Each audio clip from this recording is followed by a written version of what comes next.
help but know your pain. My pain? It runs deep. Share it with me. Ladies and gentlemen, welcome to the Dirty 30 Podcast, the best sports podcast out there on the audio airwaves. I'm your host, Buzz Larkin. As always, to my right, I got my man, CK Chad Kelly. Chad Kelly, tell the folks how you're feeling. I'm feeling wonderful. It's always a great day when I'm in the booth with you two fellas right here. Love you, brothers. Hey, let's get to it. D-Man, how you feeling? I'm feeling pretty fucking good. Had a few beers at work and feel even better after that. So, I'm feeling great, actually. Thank you for asking. Never heard this beat before either. Dylan picked this one out. It's called Pain by Tupac. Look this shit up because it's a banger.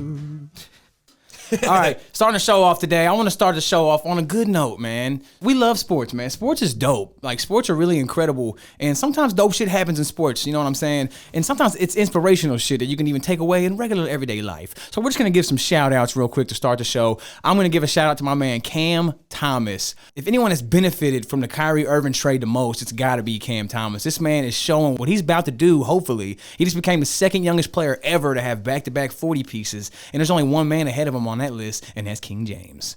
Now, Cam Thomas admitted it was a cool accomplishment, even though he's a Kobe guy.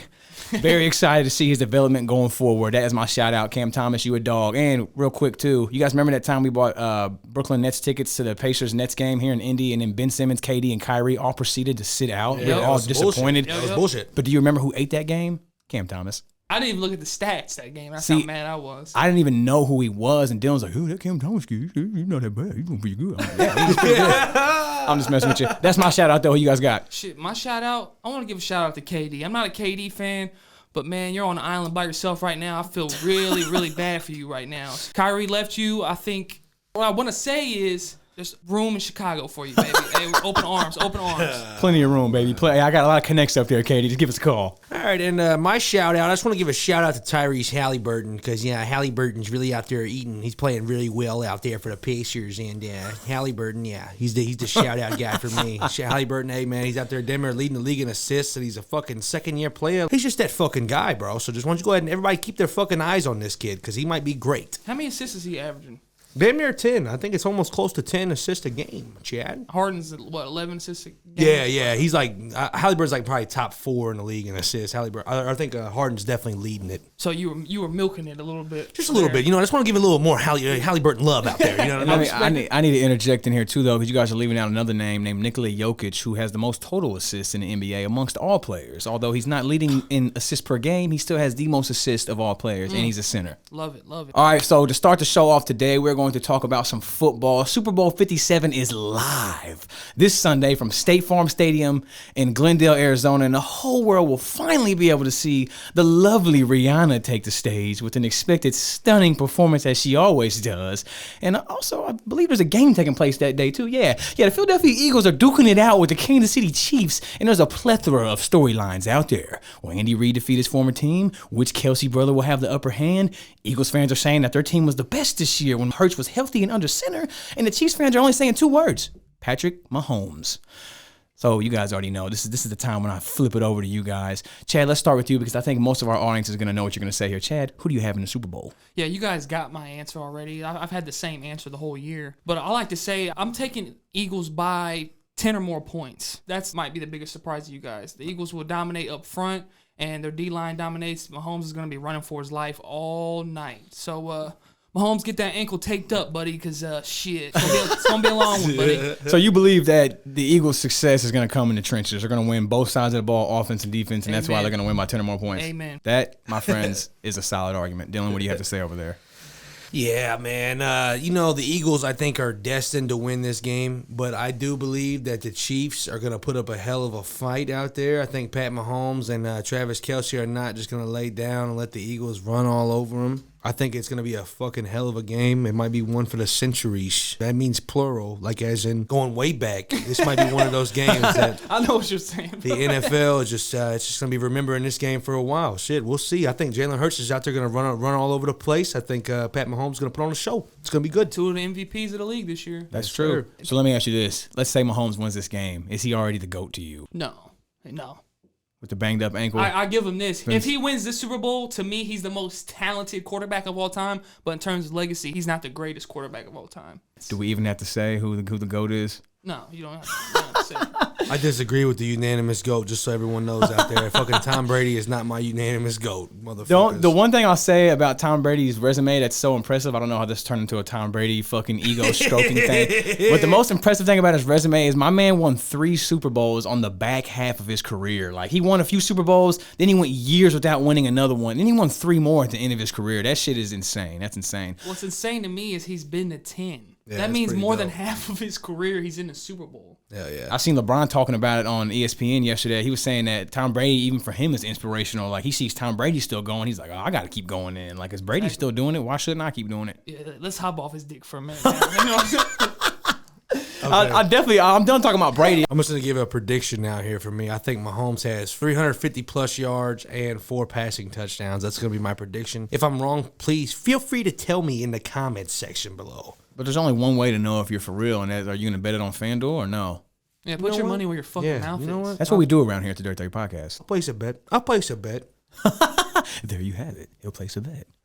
Okay, let's keep it on the football talk here. We just had the NFL Pro Bowl over the weekend. I don't really know if you could even call it the Pro Bowl. Now it's just a bunch of fucking games and gimmicks and a flag football game. That's somebody still got laid out, though. Tyreek Hill getting laid out by Jalen Ramsey. I know you guys seen that shit. Yeah. But, man, we were just having a little discussion before the show and talking about what happened to the Pro Bowl. It used to be such a prestigious honor, and once you got selected to the Pro Bowl, you would cancel any plan you had to play in that. It was a very prestigious game and high honor, very high honor. I would probably say the last 7-8 years, it's just been some tomfoolery out there. What do you guys think? Should we just get rid of the Pro Bowl idea, or should we replace it with something? How do you guys feeling about the Pro Bowl? Like you said, it's always been a high honor. Like, when a player at the end of the year, he's like, I got selected for a Pro Bowl, that's like getting selected for an all-star team. Yeah. You know what I'm saying? It just kind of sucks at taking away all the physicality of the game in the Pro Bowl. I just seen if somebody, I don't know if it was ESPN posted it or a sports page posted on Instagram, it was like Pro Bowl 15 years ago versus now, and it showed Sean Taylor coming downhill, knocking the punter's fucking head off. Yeah. And versus now, they're out here fucking grab-assing, pulling each other's flag and shit. It's just crazy, bro. I don't want them to get rid of the Pro Bowl. I wish they would pad up and actually play a football game, like a serious game again, like they used to. Like, can you imagine a game, a high competitive game, full of the game's best players at each position? Dylan, what about you? What are you thinking? I think, there's no reason for them to get rid of the Pro Bowl. I think they should just find a way to incentivize it for the players to make it to where they feel they should try their absolute best out there on the field. I like that If they answer. do that, like, you know what I mean? I feel like everybody would tune in. That'd be a great fucking way for the NFL to make a lot of money right there. A lot of viewers, all that shit. I seen George Kittle was offering some advice. He basically said, like, we should do like an all-star softball game or a celebrity paintball. You know, something crazy. yeah. Something that'll grab the attention of the watchers. Yeah, maybe they could have one player teamed up with one celebrity, like in a gauntlet thing or something. You know what I mean? Like almost like a March Madness bracket style of competitions. And oh wow, that would be really that'd be cool. awesome. That'd be really cool. Yeah, it seems like nowadays you just got to really add in some kind of incentive to get like people to do what they want. You know what I'm saying? But I didn't even watch it this year, and I didn't want to watch it. I was telling the guys I seen the Madden competition between Sauce and Tyreek Hill versus Micah Parsons and Jay Jettas, and it was a very boring game. I gotta admit, it was like 50 minutes of straight boringness. Yeah, I don't want to watch somebody else play Madden. You know what I'm Yeah. saying? Oh yeah. What the hell? Hey, I was smoking a blunt, so that's the only thing getting me through it. Anyways, let's move on to the NBA world. The trade heard round the world. The Brooklyn Nets have finally agreed to send Kyrie somewhere new, and that destination is in Dallas, as Kyrie looks to make his debut for the Mavericks on Wednesday night versus the Clippers. Brooklyn will receive Spencer Dinwiddie, Dorian Finney-Smith, their 2027 second-round pick, and their first 2 picks from the 2029 draft. Along with Kyrie, the Mavs are also adding Markieff Morris to the roster. Kyrie is reportedly ecstatic and looking forward to playing alongside Luka Doncic, and honestly, how could you not? I, for one, am very happy to see Kyrie get out of Brooklyn. It just didn't seem like he was very appreciated by that franchise and fan base, and I understand it's because he missed a lot of games last year, but at the end of the day, the man was just standing up for what he believes in. So how can you hate him for that? And with that being said, people are already speculating how Irving's time in Dallas is going to be. And for the most part, there's a shitload of haters out there doubting him and that team already. People are saying Mark Cuban gave up way too much in that trade that appeared, quote, desperate. Chad, Dylan, the world wants to know from you too. Was this a good or bad trade for the Dallas Mavericks? If I'm Dallas, this is a hell of a trade. Slam dunk trade. They didn't give up too much. We're talking about a generational player here in Kyrie Irving. And to get to pair him with another generational player in Luka Doncic, that's amazing. The Mavericks, they were one piece away from a championship. Now they got that piece. I know their odds to win a championship definitely went up. Oh, yeah. For sure. Dylan, what are you thinking over there? Good or bad trade for the Mavericks? Did they give up too much, or was it just Kyrie Irving? You give up whatever you want to give up for him. Yeah, I think like Chad said, Kyrie Irving is one of those just special talents that you have in the league, and giving up someone like Dinwiddie and Dorian Finney-Smith, who are great players, I think it's definitely worth it for the Mavericks to make a move like that, even trading those picks away as well. I think that Dinwiddie is a hell of a player, man. He could shoot, he could do everything. I just think that Kyrie is just that, could be that piece for the Dallas Mavericks. Dinwiddie's a great role player. Kyrie Irving's a superstar. Like Exactly. that's the difference. And while we're talking about this, did you guys see like the press conference LeBron had, like after all the shit, after all the trade shit went down? Like they had a live conference with LeBron. Yeah. LeBron came But they wanted to ask him, right. and shit. Like why the fuck? Why are they worried about what who's LeBron cares about? Right, Like, I mean, right. obviously LeBron wanted Kyrie, and obviously he's upset Like, about if not I'm getting LeBron's teammate though, I'm like, damn, that's kind of fucked up. Yeah, Like, hell yeah. you're complaining about not getting a player. Yeah. You know what I'm saying? So you're basically saying the team you have now is not good enough. You Yep, feel me? yep. And now LeBron's tweeting, maybe it's me. Chad just touched on this a minute ago, but I'm going to ask you, Dylan. So can Kyrie help that Dallas Mavericks team go to a finals in a stacked Western Conference? Man, that's tough. That's a real tough question, man. I know these two players individually are great, but how as a team are they going to mesh together?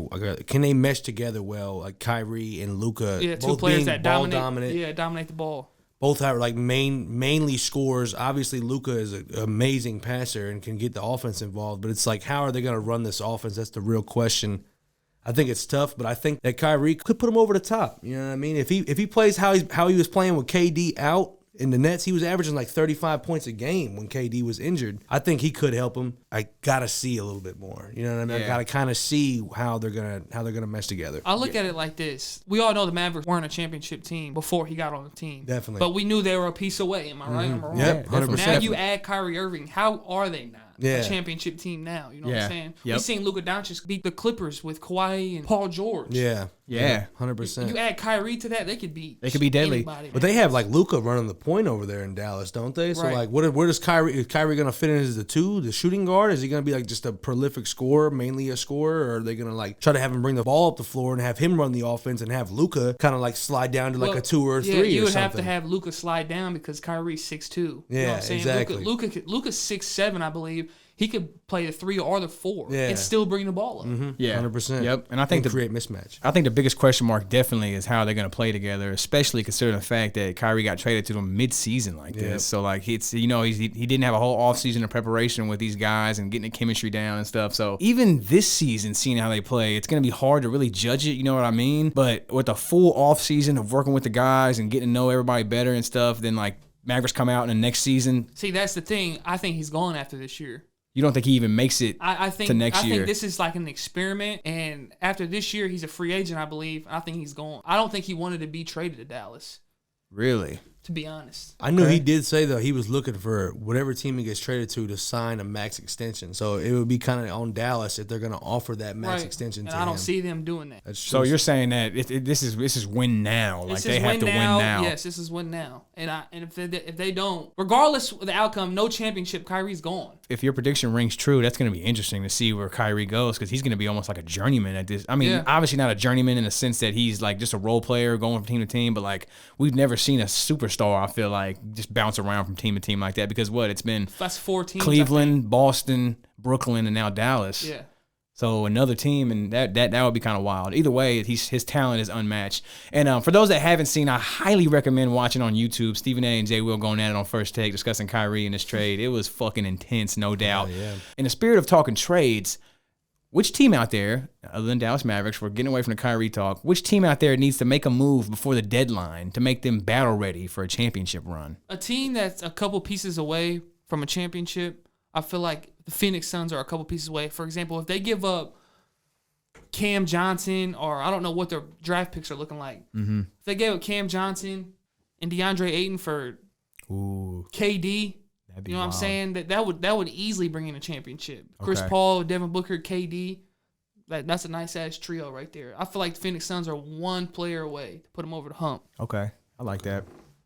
And this is somebody just rip ass. That was my chair. Oh, this is. I was talking to a coworker the other day, and he's like, "Man, CP3, he's washed, ain't he? Like he's just washed right now. He hasn't been playing his good ball at all." So I wonder if the Suns are, because the Suns did send Brooklyn an offer that had CP3 in it. I don't know if you've seen that or not, and I wonder if CP3 feels some kind of type of way about that. Shit, there's no way he did, because he said CP3 for Kyrie Irving, damn near straight up, Yeah. wasn't it? So that make you feel kind of good about yourself if you're old, like washed player. Yeah, I feel that. I don't know. feel That's that. how I would think about it. Okay, so you think the Suns could trade for KD, and then they would be like in They'd the be finals? They'd be favorites in the West. They'd immediately become favorites. They'd be favorites for sure. Okay, Dylan, what about you? I mean, looking at all the teams, I feel like the Nuggets are great. They would just literally need that one guy, like one other The superstar, Nuggets need a point like guard, a Dame or like a Damian like a Lillard, Trey Young or somebody. Yeah, I'm imagining Dame. Like if they could somehow pull off a magical trade on the Nuggets and get like a Damian Lillard over there and somehow keep like Michael Porter Jr. and Jokic and Aaron Gordon and all their bench players that are still playing solid,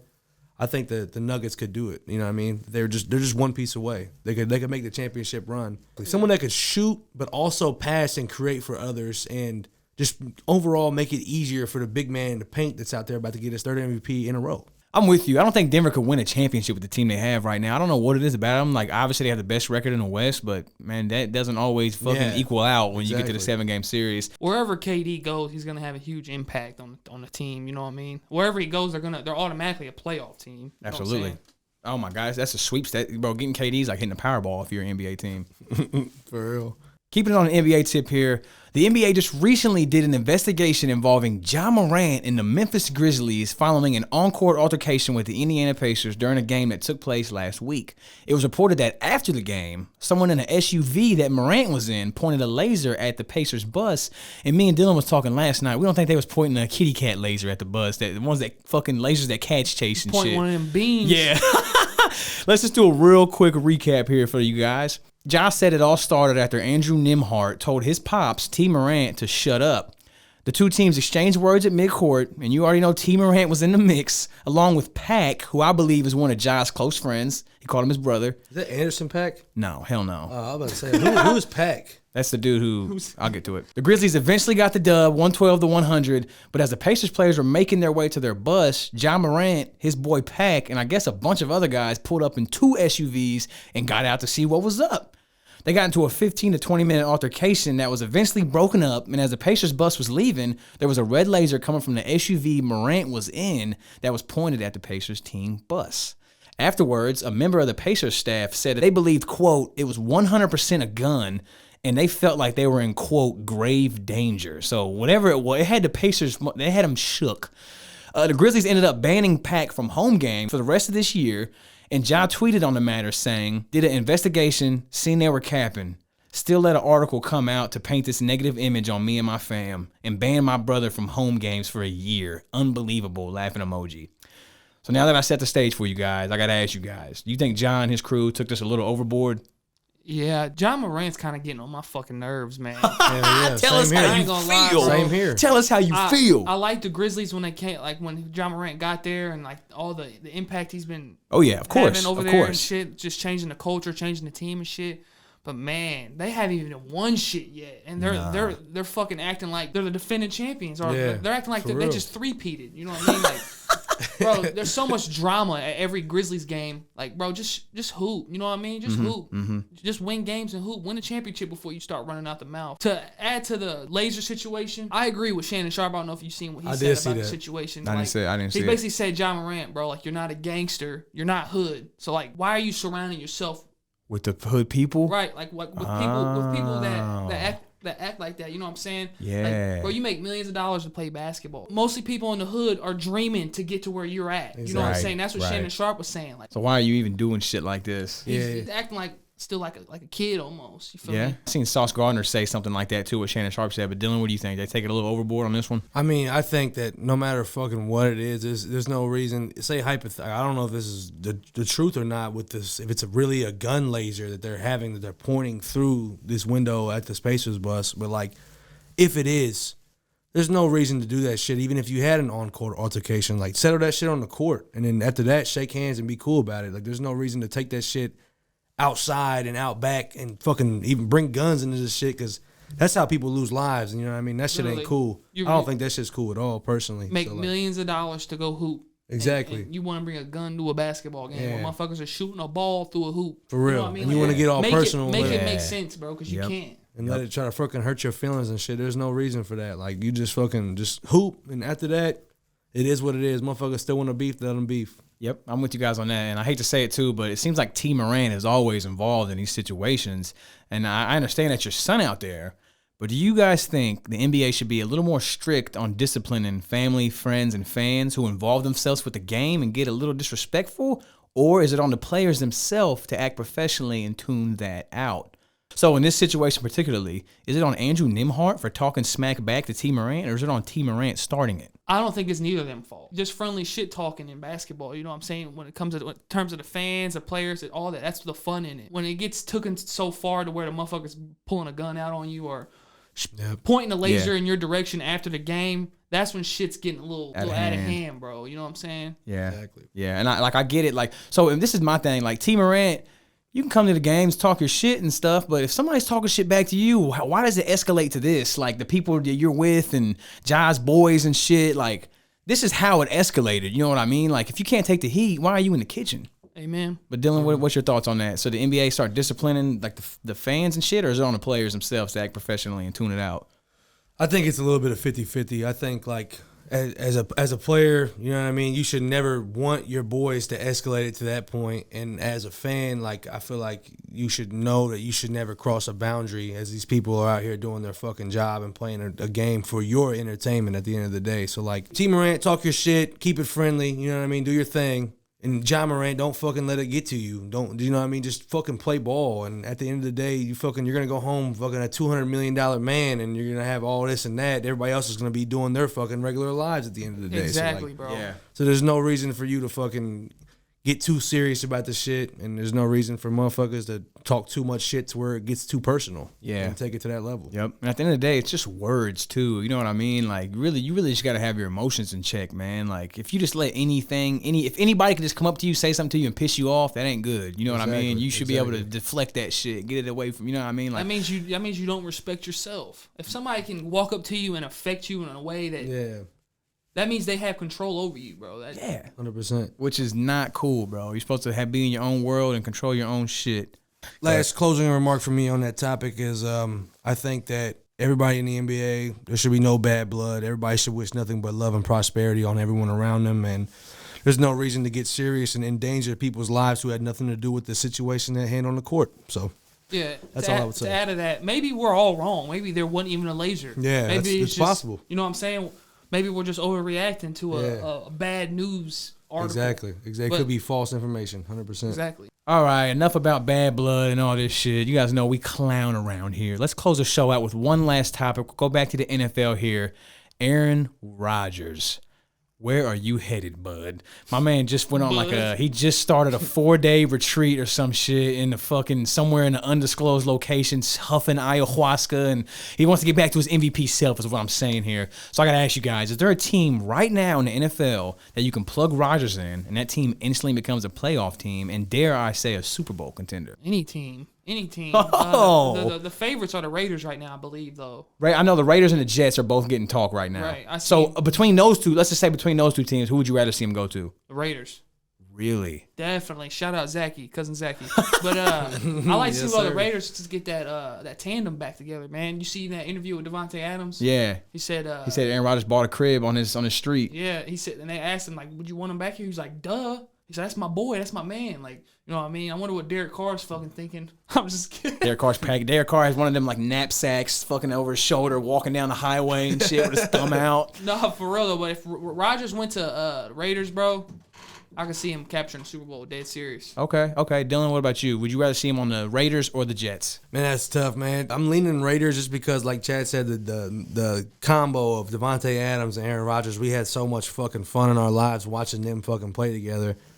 But I like the Jets, man. I like the young Jets team. I feel like they are a quarterback away from being a great team in the NFL, and Aaron Rodgers would be that guy. Obviously, I don't know how long Aaron Rodgers will be that guy for in the Jets. With the way their defense played and how great their defense was, the pieces they have on offense with Garrett Wilson, Breece Hall, and like Elijah Moore, Like, they are a great quarterback away from being a contender in this league. I agree.